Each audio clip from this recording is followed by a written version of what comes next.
Hello my friends and welcome to episode 9 of our Football Manager 2020 Let's Play Queen's Park going pro. Now that we've got the worst intro over in the world, that's pretty bad. I probably should re-record it, but I'm not going to because, I'm human. The last episode was an absolutely cracking episode. I've got the result on screen, so spoilers, but if you have not seen it, go back, check it out. It was well worth it. The last two, in fact, were absolute crackers. And I'm really enjoying this save, to be honest. I think it's what I needed football manager wise. I was starting to fall a bit out of love of being the top teams, so I needed to have that sort of fall back down, come down the leagues, and really learn to love football manager again. And the patch mixed with this save has been absolutely brilliant for us. So since then we went on a bit of a run. We're unbeaten. In fact, our last league defeat was in February, the 3-1 defeat to Stirling, where Callum Gallagher scored away from home. We went to Edinburgh City, and I cannot believe how good this performance was. I changed tactics in the middle of this game, to be honest. I noticed one of their defenders was marking Matthew Henry out of the game. Or was it Matthew Henry? It was Callum Gallagher in the first half, I do apologise. We're 3-1 up at 3-1 up at half time. We'd scored through Tommy Block, Kyle Benedictus from a corner or a free kick, I can't remember exactly, and then Serge Attaque, Callum Brednard got one back for them, and I've decided, right, I'll put the attacking midfielder on the side of the defender who's marking the striker, and I'll move Henvey onto the other defender. So Henvey went onto the left side of the sort of like a striker pairing, if you like, even though we're all on striker. Purdue as a shadow striker in behind on the right, and it seemed to create so many more chances. Henvey also came on and scored a brace. Callum Gallagher from memory went on to the right for this game. It was absolutely outstanding performance, 7-2, and that was a big hit to Edinburgh City, and it sent a message that we were coming for them. At that point, of course, we were a good number of points behind. I think we were 6 points behind from memory. And then we went to Cove Rangers where we won 1-0. In fact, I think we were actually 9 behind with the game in hand. This put us a couple of points behind. Matthew Henry with a 90th minute winner, and hopefully we can do that again today. We then played Stenhousemuir, 3-0 win. Jack Purdue with a brace and Logan Martin with the goal before Brecon at home. Another 2-0 win, Serge Attaque, and then Logan Martin finishing off in the 92nd minute. Stirling was next up. They were our last league defeat back in February. Limboa, I'm not really sure how to pronounce it, scored a brace, an own goal, and Neil Slew scoring the goals there before it kind of just died down. We then played Albion Rovers. Limboa with a goal again, Callum Gallagher with a brace, and Michael Williamson scoring an own goal. Also scored for them, scored twice in 2 minutes, just at different ends of the pitch. Brian Wharton also scoring from the spot for them, before a 4-0 draw against Cowdenbeath, and then a 1-1 draw at home. So brutal this draw was. A 90th minute equaliser, Matthew Henvey scored for us to open the scoring, and I'll go and show you the League 2 situation because this is how big this was. As you see here, we conceded a 90th minute equaliser. Edinburgh City scored in the 93rd and 95th minute from 2-1 down to win 3-2. Absolutely massive. And when we go to the league, you'll see now that all three of those goals played a massive part in coming into today's game. We've drawn our last two. They're on a bit of patchy form themselves, but a win in their last game gives them the upper hand in reality going into this game. We only need a draw unless they win something absolutely daft. How much would they need to be able to win by actually? 18 to 35. So they would need to win by 17 goals, and that would just match. So a draw realistically should be enough. Obviously our recent form really put weight to that, and in fact the fact that we've scored so many of Edinburgh City's conceded goals, really helps us out as well in that regard. But we do have the hardest team on paper to play away from home in Cove Rangers. Now, they don't have Fraser Aird this time, who was a problem earlier in the season for us. I've actually offered him a trial to see if he'd be willing to accept next season. Obviously, depending on which league we're in, would affect that. So a draw today should see us go up automatically. A loss would need Edinburgh City not to win and a win obviously sees us go up automatically. Fail to win, or fail to go up automatically, we do still go into the playoffs. But I do have some concerns about that. Playoffs are never comfortable, you know. Yes, brings in a lot of money. That's the benefit of that. But it would make me nervous. I'm going to go quickly into Club Vision before I forget stuff. I did ask for professional status, as you guys know. I asked for youth facilities to be increased. That's cost down £1 million, and they agreed to that. Asked for an increase to the junior coaching and the youth recruitment budget as well. So all those things in the works. It should be professional in about a month and a half's time, 6 weeks. That is absolutely massive. I'm not sure why it's shown twice. It's kind of a bit strange. Youth facilities costing £1 million, as I said. It does say we're on course to manage wage budget despite us being over. But I think that's because the committed spending is down. It says the next season's wage budget is 5.75k. I've not seen anything about next season's budget other than a reduction of transfer revenue. As you see, 5.5 million in the bank. A big loss here actually. I'm not sure what this big loss is. That's bizarre. I do not know. Excuse me. I think it's maybe income. That's maybe what it is. I don't know. So we're maybe just running at a slight loss over the year. Yeah, losing about 30k a month on average. And then we've had that big sort of boost in March, which is 170k, 800k last month, and then a loss of 33k. So that kind of makes sense. In all honesty, I'm kind of a bit confused with how the finances work. I used to be really good at this. I'm very confused, but either way, 850,000 profit for the season, based off of 2 games in reality. Excuse me. My throat's completely gone, guys. I'm sorry. So we're going to get into today's game. It's Cove Rangers. Now, we do have some problems in our first team. I dropped players for the Annan game. As you can see, Tommy Block played, David Galt played, and we'll have a look here at their match fitness. Galt at 75, Tommy Block at 82, you know, not ideal. But Benedictus, who did play, doesn't feel comfortable in big matches. Lindurin doesn't enjoy big matches. Liboa doesn't feel comfortable playing in big matches. The only 3 that have that, but it's not ideal. Oh, I do also need to mention we brought in Craig Moore. He is another striker option. He's decent and doesn't actually have any issues with big matches. I think Callum Gallagher does. Yeah, doesn't feel comfortable, so he's not going to play. So we're going with the Moore Henry option. Moore just never got a chance to get up to match fitness and truth with the run-in. Did also try and sign a goalkeeper, but he failed his work permit, as you would expect. But that was a bit of a frustration.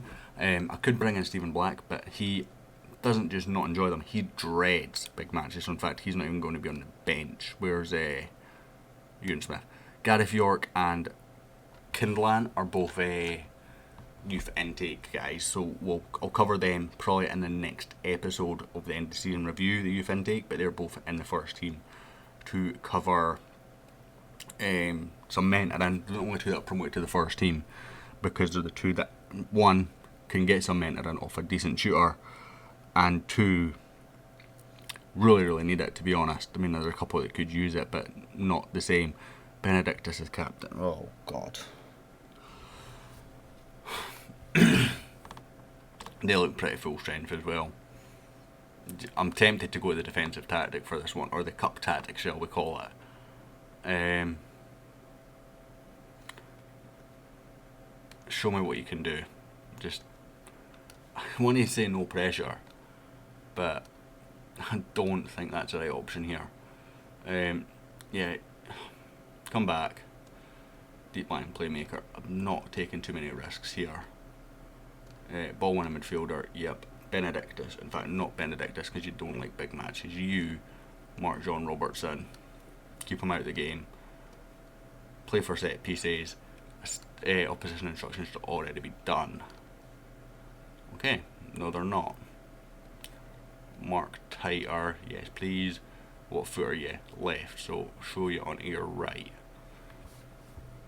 Declan Glass, pressing intensity always. Same with 5. In fact, 5 is quite slow, so that works out quite well. And Osman. And I'll leave it at that. In fact, you're quite quick as well. Quite slow if I mind right, actually, Blair, you'll... Yep. So again, pressing intensity always there. What's the left back like? I mean, he's going to be against Serge Itake. He's probably one of their quickest players as well, bless him. So always. Come on.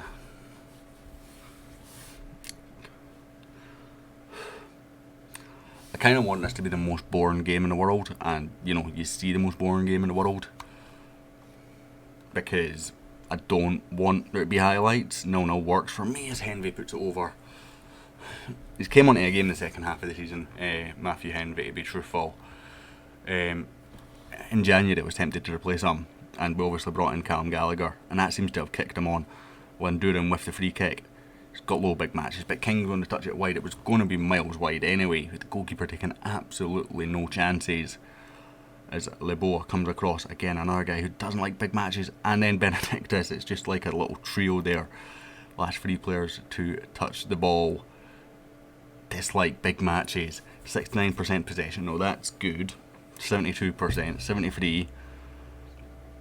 We can't concede if we've got the ball. Unfortunately, they've got a free kick corner. Put it over though, that's helpful for us. Going with another get creative just before half time. Don't know what the Edinburgh City squad is. It's not came up. I don't actually even know who they're playing. I didn't want to look. Edinburgh City 0-0 against Elgin. That's why it's not came up. They're away from home as well, so that's the benefit there. Excuse me, my coughing's really bad today. I'm gonna go with not happy. Slooves demotivated. That's not ideal. Tactics. Let's have a look at opposition, see if they've made any adjustments. Doesn't look like they have.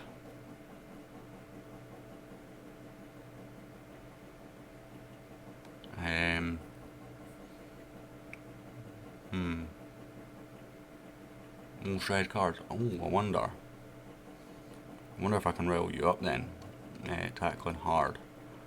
And pressing always. Same with you actually, you're not quick. See if we can force a mistake out of them. Tactics. I don't want to change anything. I really don't want to change anything. Just keep it as reasonable for the first half as Farrell plays it out to Benedictus. Played across for Neil Slooves. Forward for Regan Thompson, Jack Purdue. I believe someone was saying to me Regan Thompson signed for Newcastle in real life now. That's a big move. There's Russ under the press. It's launched away only as far as Slooves. Back to Thompson, back to Slooves. Forward for Leboa. Gets down. Gets the ball down. Plays it back. Linduran going to pick this one up. Thompson. Good ball. Serge Itake in space. Can he get past his man? And a group across. Oh, it's blocked. Comes out to Jack McCourt. Oh.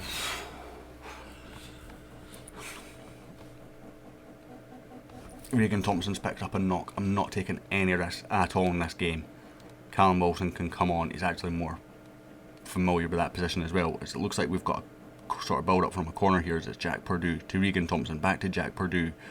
Whipped out to Linduran. Can he find a ball in? No, he can't. Blair Yule gets it away. Mason. I'm not sure how to pronounce it when it's got 2 S's. Masson? I don't know. Either way, end of highlight. Probably looks like just one of those tactic highlights, to be honest, that we see every so often. 5-8 launches forward. Logan heads down to Itake. Not taking any goes at this. Linduran launches forward. Leboa, good first touch. Gets past one, gets a break. In for Henvey, blocked again. They're defending for their lives here, Cove Rangers, and they're doing a good job of it. Leboa with the free kick. Wilson launches it forward. Purdue flicks on to Henvey. As Edinburgh City score, we respond. And we've finally got the breakthrough.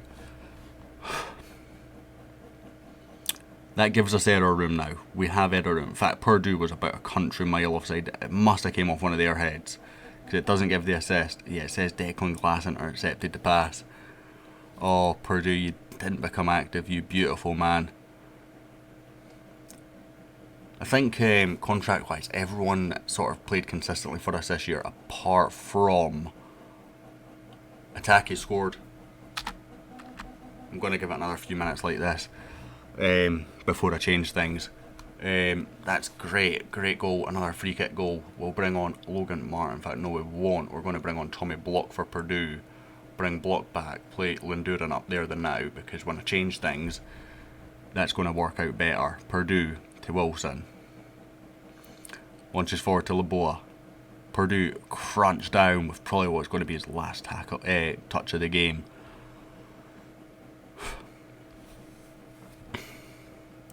Final sub time. Bring on Craig Moore. Bring Linduran back. In fact, I'm going to pause this because it's going to be a few. Bring Attacky back. Laboa back to a inverted winger on support. You can go to defend. You're down to support. Defend. Defend. Very defensive. Time wasting always slightly. Much lower tempo. Mix the passing up. Stop playing defence. Stop passing into space. Stop working the ball in the box. Be more disciplined. Regroup. Hold shape. Slow pace down. Get rid of that. Get rid of that. Lower. Lower. Slightly less urgent. Get stuck in. Actually, a scrappy game now suits us, doesn't it? Confirm changes. Come on. Just 2 more minutes and we're champions, boys. We've done it. First season, what a season. Overachieved in every cup. We expected for playoffs. We won the league. It's not really surprising. When you have a look at what my staff say about the players, which I'll go over next episode, it's not really surprising, but what a result that is. I thought this was going to be a banana skin. What I say, a banana skin. Professional job done, well done, guys. Say a banana skin. A game that's not really even a banana skin, but not good enough, to be honest. It was not the most ideal game to have as our last game. Edinburgh City in the end won 1-0 through that goal in the 68th minute, which we responded to straight away through Henvey, of course, and then Attacky with the goal. End of season review up next, guys. I hope you all tune in for that, because it's an absolute cracker. It'll be an absolute cracker. I've got a lot to discuss in regards. I need to go and quickly assess and familiarise myself with the contract situations and the staff situation and whatnot. But I hope you enjoyed this episode, guys. If you did, hit like, hit subscribe. I'll hopefully catch you all next time.